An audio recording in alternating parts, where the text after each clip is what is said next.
Bom dia, meus amados. Hoje estamos aqui, mais uma vez, num sábado, dia 19 de agosto de 2023. Vamos trazer aqui mais uma pequena mensagem, como sempre, tentando trazer alguns esclarecimentos, alguma orientação para aqueles que têm sede de saber, aqueles que realmente querem compreender a vida, de fato, como a vida é. Hoje eu vou trazer um tema que eu daria como título: Não existem milagres, tudo é frequência. Nós achamos que tudo o que acontece de forma dita milagrosa é uma coisa sobrenatural, né?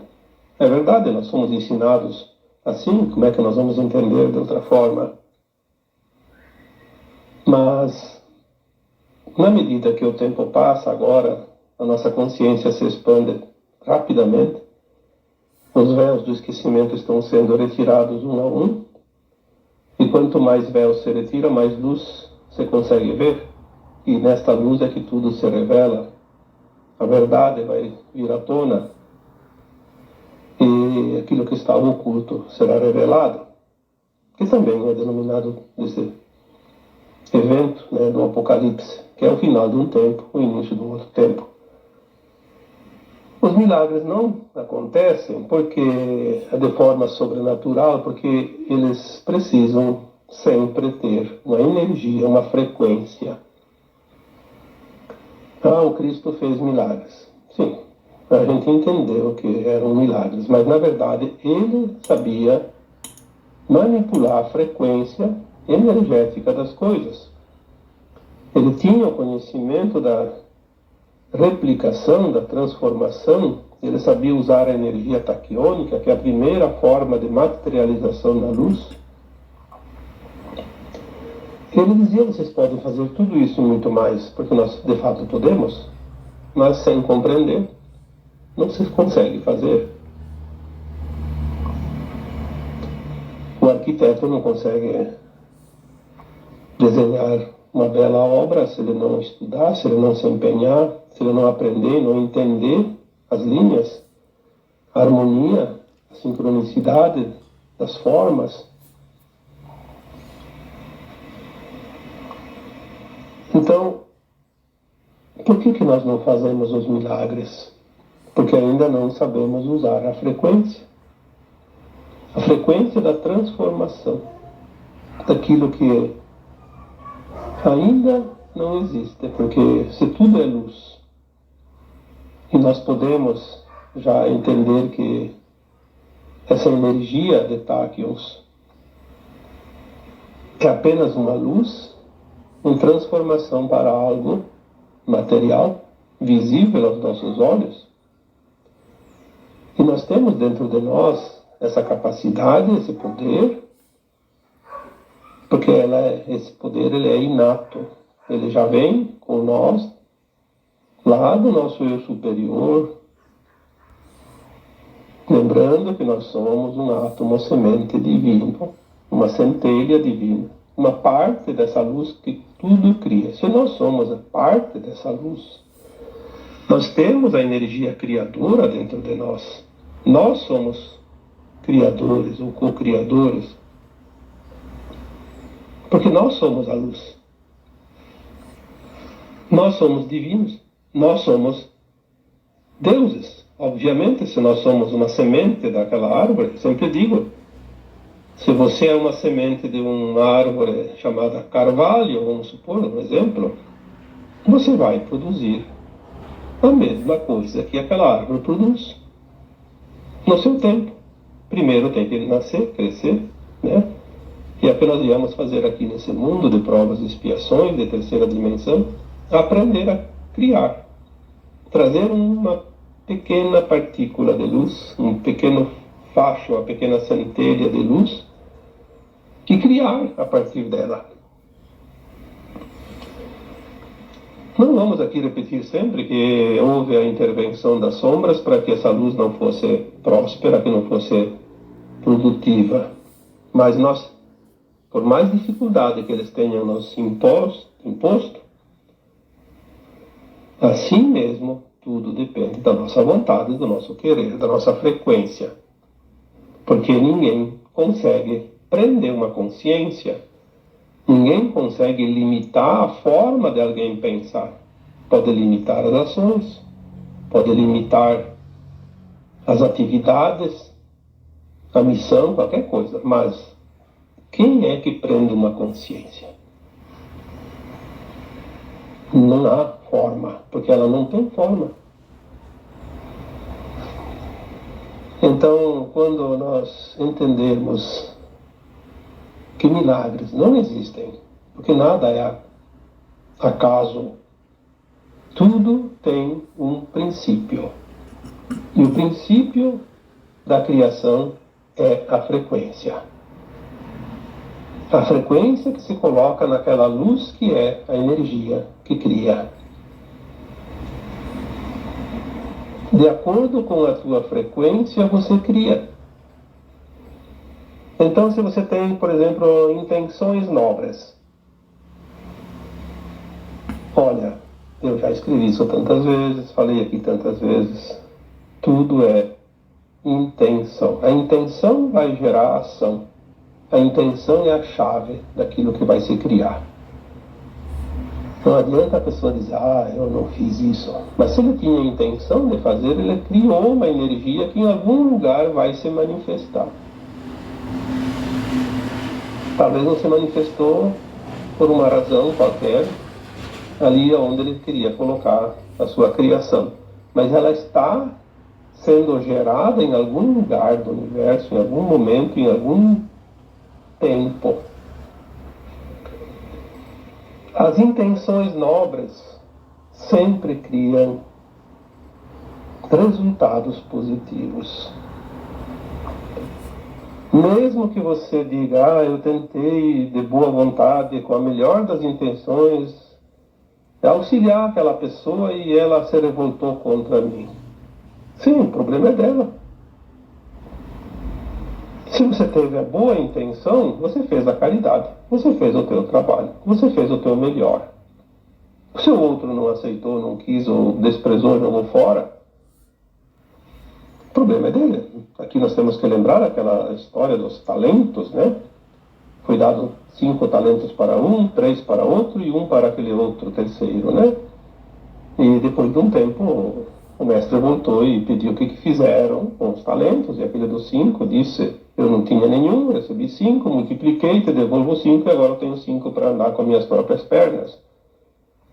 O do 3 talentos fez a mesma coisa, e aquele que recebeu 1 achou que era tão pouco que não valia a pena, então enterrou para devolver, para não ser cobrado, para não ter responsabilidade, para ser politicamente correto, para não sei o quê, para não sei o quê, para um mimimi que todo mundo sabe que existe. E daí, a resposta que ele obteve foi, você é um ingrato. Não valoriza o pouco, não pode ter o bastante. Né? Porque tudo é mérito. Tudo é frequência. Não existem milagres. Na verdade, as pessoas não entendem ainda o que estão fazendo aqui nesse planeta. Mas não é que não podem entender, elas não querem entender. Porque o negócio é a lei do menor esforço. Aí as pessoas dizem, mas eu tenho meus direitos. Sim, os direitos não precisam nem reivindicar, eles são naturais. O universo nunca, jamais vai deixar de te trazer o que é de direito. Mas você tem que primeiro saber os teus deveres. Porque se tudo é mérito, tudo é causa e efeito, primeiro tem que plantar para depois colher. Não adianta fazer o inverso.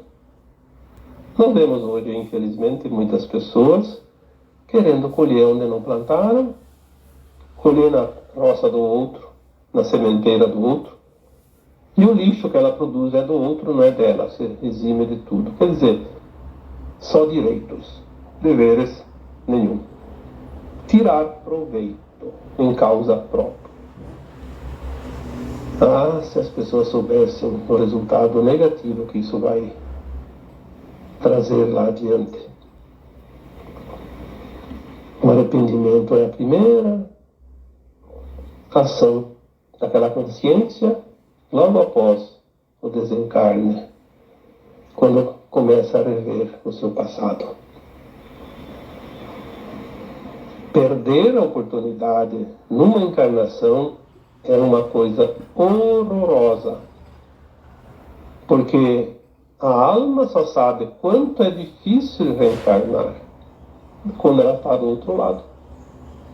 Quando está aqui, todo mundo tem medo da morte. Na verdade, o medo da morte é uma forma inconsciente de temer de que depois da morte vem novamente uma reencarnação, obrigatoriamente, se não tiver terminado sua ascensão. Então, as boas intenções, as intenções nobres, elas são sempre positivas, porque elas só produzem coisas positivas. Independente do resultado, sempre é positivo. Já não se pode dizer a mesma coisa das intenções escusas. As intenções escusas trazem impreterivelmente resultados negativos, atrasos na caminhada. Se nós pudéssemos ver materializadas as nossas intenções, nós poderíamos ver que toda intenção negativa é uma muralha que nós construímos na frente do nosso caminho, para impedir o avanço. Uma barreira. Nós mesmos construímos a barreira. Muitas vezes uma barreira quase que intransponível, de difícil transposição, porque requer depois um esforço muito grande, muito tempo, para fazer essa transposição ou dar a volta, né, para chegar do outro lado. Por que a gente faz isso? Porque parece que traz vantagens. As intenções escusas sempre pensam na vantagem pessoal. Nunca uma intenção escusa, mas uma intenção negativa, ela nunca está atrelada ao benefício dos outros, somente a si próprio. É o ego exagerado, é a ganância, é o desejo de poder, é a fama acima do mérito.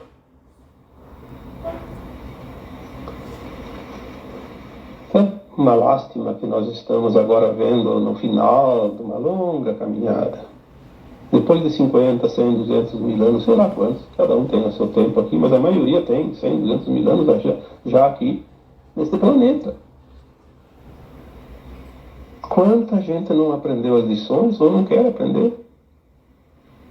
E aquele que já entendeu o sentido da vida, olha para ao seu redor e vê pessoas queridas, pessoas do seu relacionamento afetivo ou não, das suas amizades, enfim, pode ser até uma pessoa desconhecida. Olha e pensa, que pena. Que pena. Poderia ter feito um pouquinho de esforço. Ninguém precisa fazer um esforço além das suas capacidades. Ninguém traz uma cruz mais pesada do que sua força de carregá-la. Ninguém precisa dar um passo maior que a sua própria perna. Ninguém passa o que não precisa passar. Ninguém é injustiçado perante as leis divinas que tudo comandam. Por que tanta lamúria, tanta lamentação, tanto vitimismo?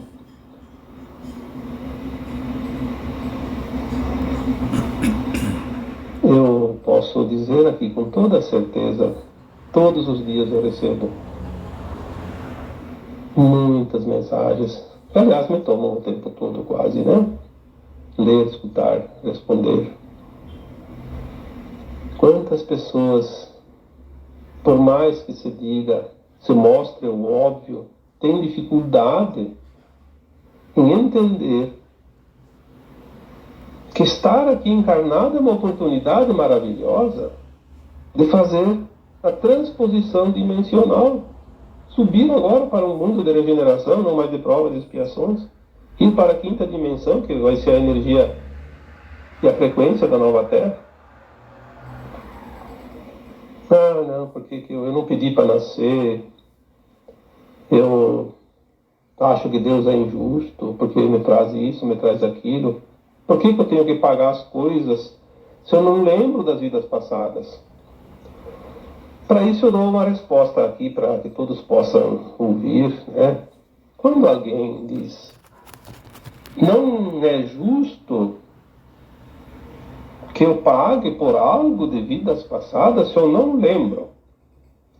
Então tá. Agora você olha ao teu redor e vê, vamos dar um exemplo, uma pessoa que comete muita injustiça aos olhos vistos, uma pessoa maligna, uma pessoa muito má, que causa muita dor e sofrimento para não somente uma pessoa, para muitas pessoas às vezes. Pode ser também uma só, não importa. Um verdadeiro ser demoníaco, satânico, trevoso. Vamos dizer assim, vamos aqui fazer uma descrição para que você possa entender, né? Embora não cabe aqui julgamento nenhum, mas vamos colocar assim para que fique desenhado. Aquele ser maligno que você vê próximo de você, o que você conhece, sabe das suas ações, qual seria o tipo de vida que ele poderia ter numa próxima encarnação para pagar todos esses, espiar, né, quitar esses débitos, fazer o resgate da dor que ele causou para alguém? O que poderia ser oferecido a ele? Tudo que você pensar de ruim ainda pode ser pouco no teu conceito. E, no entanto, ele vai esquecer dessa vida passada na próxima. Claro, não vai haver a próxima para esse tipo de gente agora, né?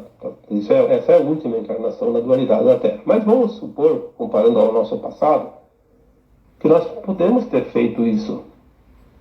Qual é o resgate que eu deveria fazer nesta vida se eu fiz isso numa vida passada? Ninguém é injustiçado. Isso não existe. Não é o Criador, não é Deus que dá essa sentença. O Criador diz, olha, você tem tempo. Você quer passar por 100.000 planetas de terceira dimensão? Viver 1 trilhão de anos nas provas e expiações? Fique à vontade. Quando você resolver fazer a tua parte, o teu dever de casa, a tua evolução, você volta naturalmente para casa. Volta para as dimensões. Afinal, todo fractal de alma que vive na terceira dimensão, no mundo de provas e expiações, aceitou a experiência, que queria viver a experiência. Isso dá uma condição diferenciada entre os espíritos, as almas do universo infinito, porque tem o conhecimento, tem a experiência. Quantas vezes eu disse aqui, somente os corajosos aceitaram essa experiência na Terra? Porque é muito difícil. Mas depois que está aqui, tem que terminar o serviço. A sentença que cada um vai cumprir em cada encarnação, a própria alma, antes de encarnar, lá no plano astral, lembrando do passado, ela faz uma avaliação e coloca um plano de alma reencarnatório para a próxima encarnação. E ela vem cumprir uma parte, muitas vezes agora a finalização, obviamente, para ela poder ascensionar. Ela escolhe. Nada é imposto. Eu vi uns comentários no último texto, nesse texto de quarta-feira. Eu acho que as pessoas não entendem o que está escrito, porque não é possível. Porque se a pessoa então é obrigada a sofrer o mal que ela fez na vida passada, então alguém que vai pagar, vai praticar esse mal, vai ficar com a dívida, então assim nunca termina. Então aquele que matou numa vida passada escolhe ser assassinado agora, então alguém vem e assassina, claro, se for assim, a roda continua. Mas existem as possibilidades de ninguém fazer o ato que ele pediu. Porque aquele que tinha a prova de matar, resistiu. E daí, esse que pediu para ser morto, não vai ter ninguém que vai matar ele. Então vai ter outra alternativa. Pode ser uma doença, pode ser um acidente. Ele pode estar lá andando de casa e resvalar no piso e cair, bater a cabeça na quina da mesa e ter uma morte súbita. Que diferença faz ser assassinado com um tiro na cabeça, bater a cabeça e morrer na hora?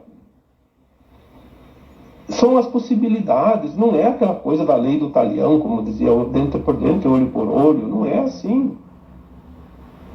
Eu me admiro, tem gente lá que escreveu dezenas de comentários, fizeram um baita de um debate, tudo bem, o debate sempre é bom, né?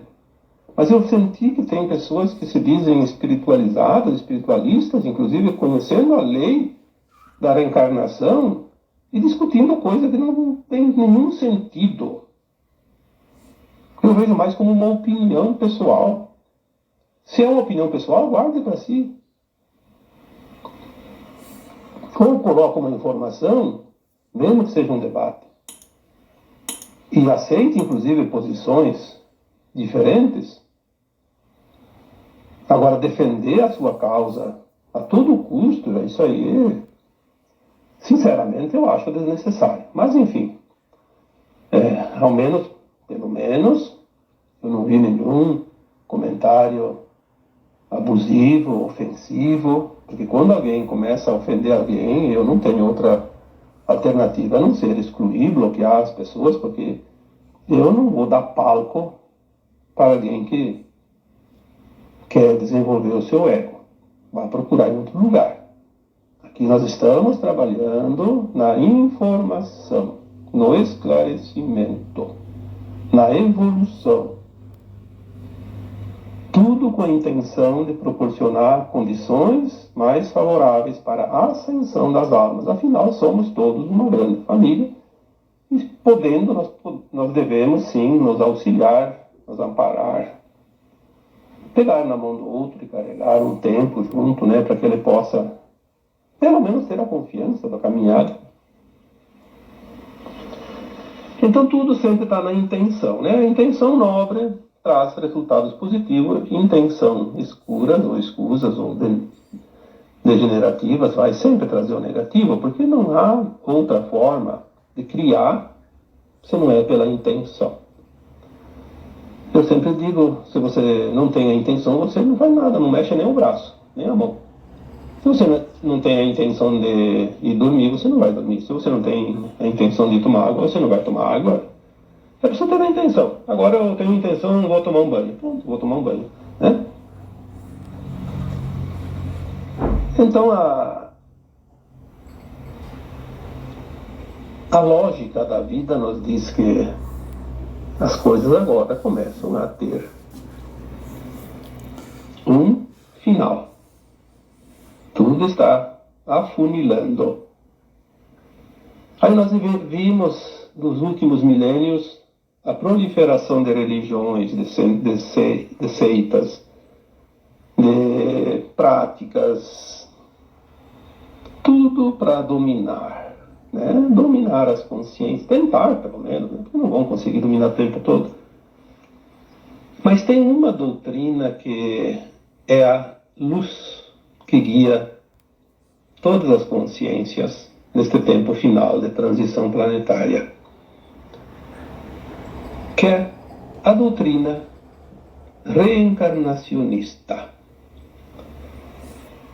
Nenhuma outra doutrina vai levar ao lugar mais elevado da escada do que aquela que trabalha as reencarnações, porque o segredo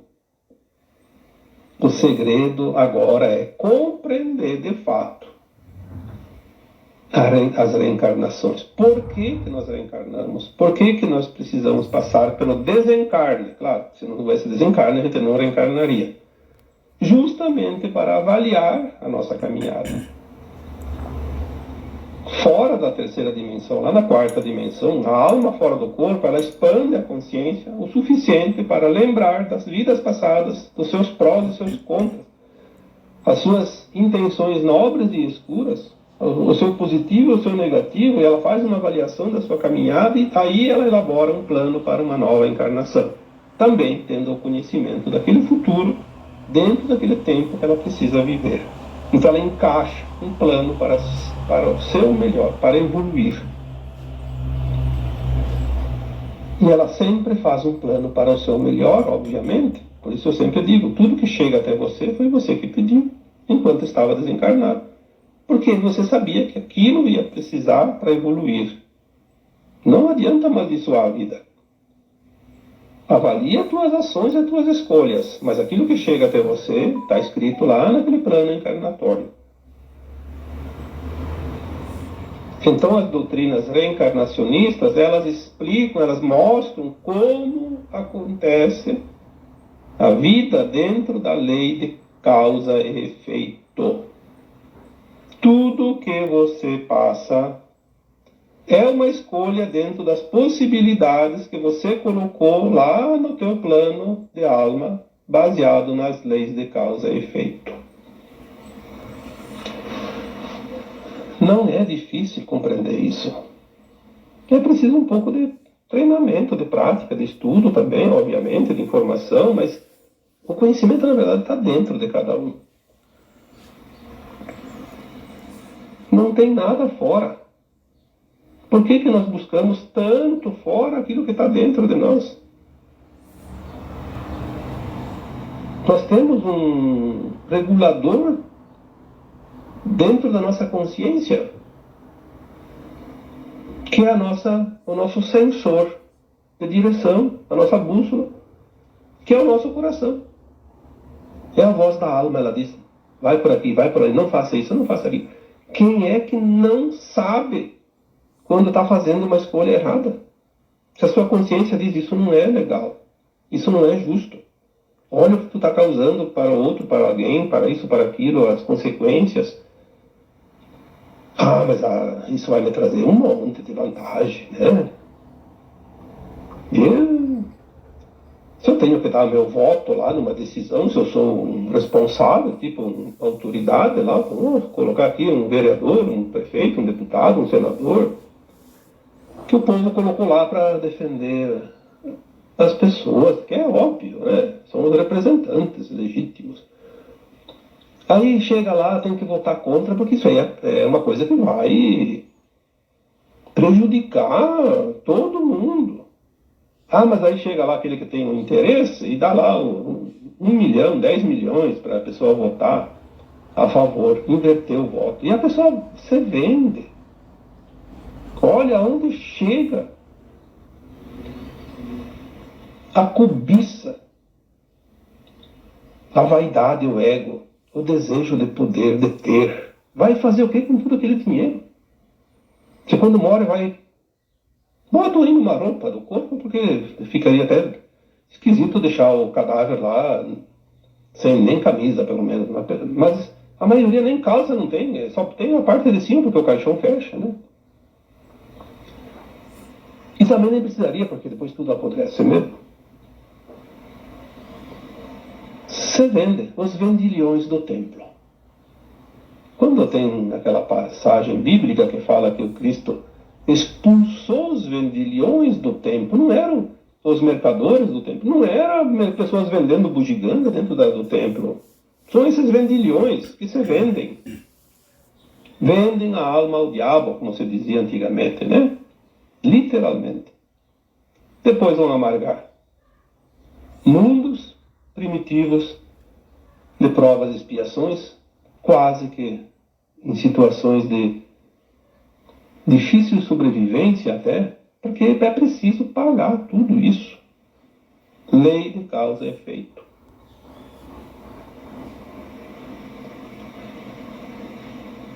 Nós precisamos entender isso. As doutrinas reencarnacionistas, até vou citar aqui uma linha aqui que eu vi num livro, mas muito legal, né? Que dizia assim: as doutrinas reencarnacionistas deveriam já ter assumido as lideranças na condução da sociedade, mas os seus adeptos continuam acanhados, timidamente enclausurados em seus templos, por causa das vantagens. Eu tenho que manter os fiéis presos aqui, porque se eles despertam, eles fogem tudo, e eu fico sem ninguém na minha igreja, no meu templo. Então ele não tem interesse. Nós vemos isso em todos os lugares, né?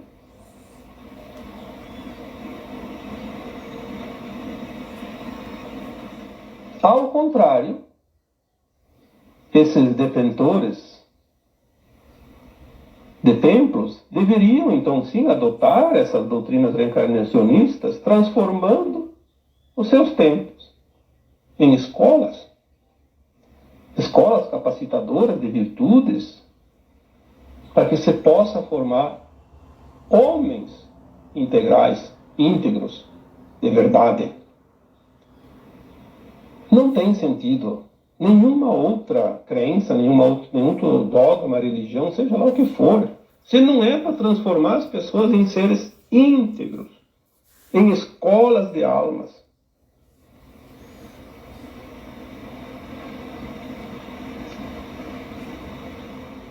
Ninguém está seguro por dizer: eu sou dessa religião, eu sou espírita, eu sou isso, eu sou aquilo. Eu posso ser qualquer coisa, mas posso ser também um nada dentro dessas coisas. Por quê? Tudo depende das minhas ações. A lei de causa e efeito. Se nós fizermos, se nós plantamos, nós colhemos. Caso contrário, de nada terá servido o esforço. Se é que às vezes é um esforço, porque nós sabemos que muitos ainda preferem a lei do menor esforço.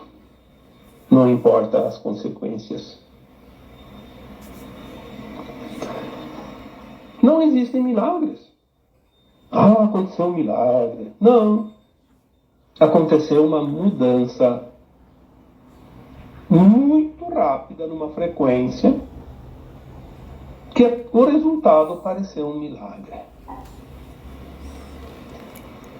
Nós vamos, dentro de muito pouco tempo, a aprender as replicações, transformar a luz em coisas. Porque a luz se transforma em coisas naturalmente, mas nós vamos poder manipular essa luz, mas com uma boa intenção. Por que não se podia fazer isso na terra de provas e expiações? Porque o maligno podia usar também. E eles não podem. Não têm esse direito. Seria uma calamidade se eles pudessem fazer isso. Então tem as leis que regem as normas nesses planetas, nesses mundos. É como as tecnologias que estão para chegar, tecnologias extraterrestres, como as camas médicas que já está sendo falado, tanta tecnologia, energia livre, tudo, transformação das coisas para beneficiar a humanidade. Por que ainda não estão sendo oferecidas? Porque ainda tem poderes corruptos que precisam ser eliminados, dissolvidos, removidos desse planeta, para que então sim venham as coisas que vai beneficiar realmente a humanidade. Senão beneficiaria somente eles, como sempre.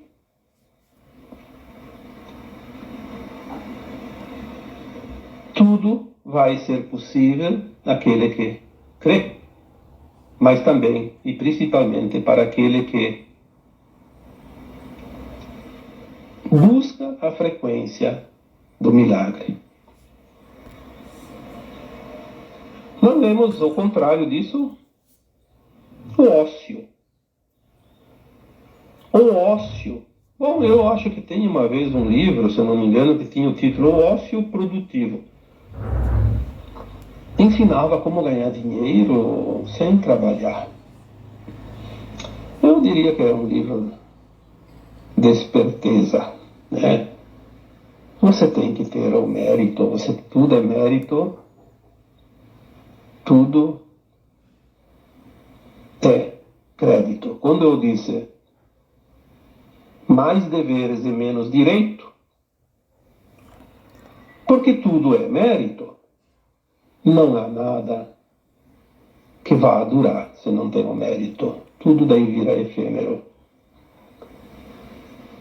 Mérito é uma coisa para sempre, eternamente. Quando você conseguir o mérito, você tem registrado na tua história de alma aquele grau ou aquele degrau da escada evolutiva, da subida, da ascensão. Os milagres, eles são o resultado do mérito. Não há milagre sem mérito. Porque a justiça divina não faz favores, ela é justa. A cada um segundo suas obras, a cada um segundo os seus esforços.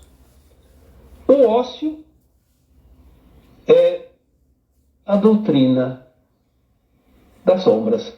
Vamos dizer das sombras, para não falar aqui dos satânicos, né? Porque eu aprendi desde criança que o ócio era a oficina do diabo. A minha avó, acho que falava isso, meus pais falavam isso. O ócio é a oficina do diabo.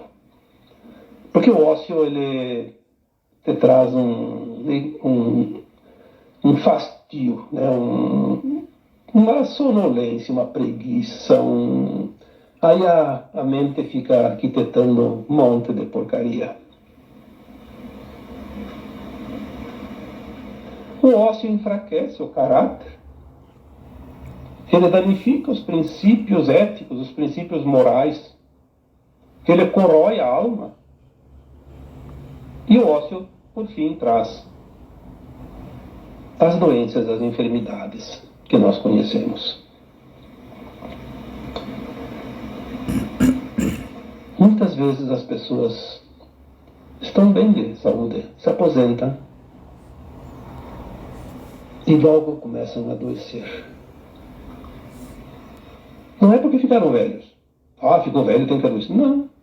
Tem gente que mora com 90 ou mais anos e nunca ficou doente. Meu pai morreu com 92 anos. Nem para morrer ficou doente. Ficou internado os últimos 15 dias porque ele não se sentia bem. Mas a gente pedia o que ele tinha, ele nem sabia o que tinha. Não é que dói por tudo. Na verdade, ele estava apagando, como se diz. A velhinha, a pilha estava no fim. A energia esgotou. Chegou o prazo final. Esgotou-se até se exaurir. E morreu. Assim. Sem sentir, sem ver. Tanto é que quem estava com ele era o meu irmão e minha cunhada. Ao lado dele, nem percebeu. Daqui a pouco ele viu que parecia que ele não respirava, foi lá, mediu o pulso, não tinha mais. Chamou a enfermeira, ela chamou o médico e foi, né? A morte dos justos. É daquele que fez por merecer. O ócio adoece porque ele começa a diminuir a atividade energética do corpo, e o corpo é um saco de energia, como eu sempre digo. Achar o que fazer. A pessoa diz, mas eu não tenho o que fazer. Será que não tem o que fazer?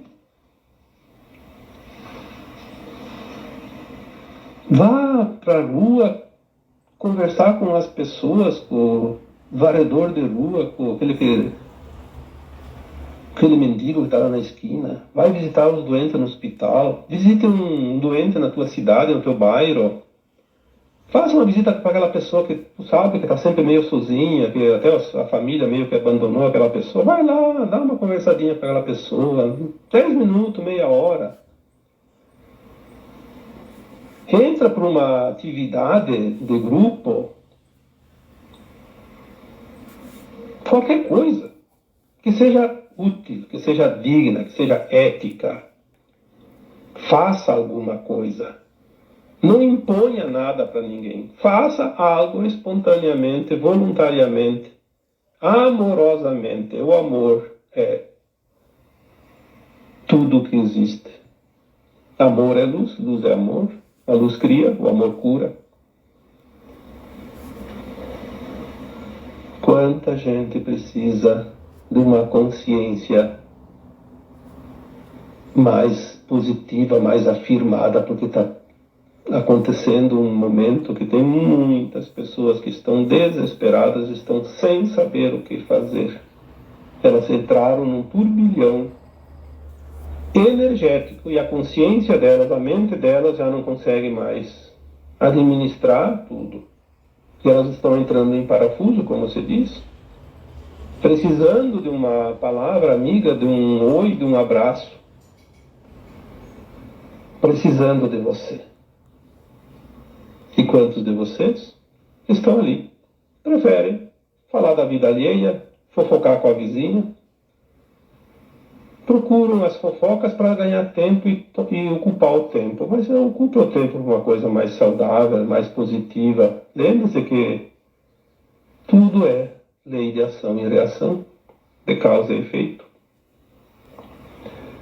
Os homens vão para o bar jogar cartas, tomar cachaça, porque não tem o que fazer.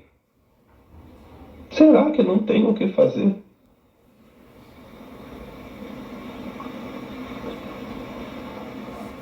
Tem muita coisa para fazer.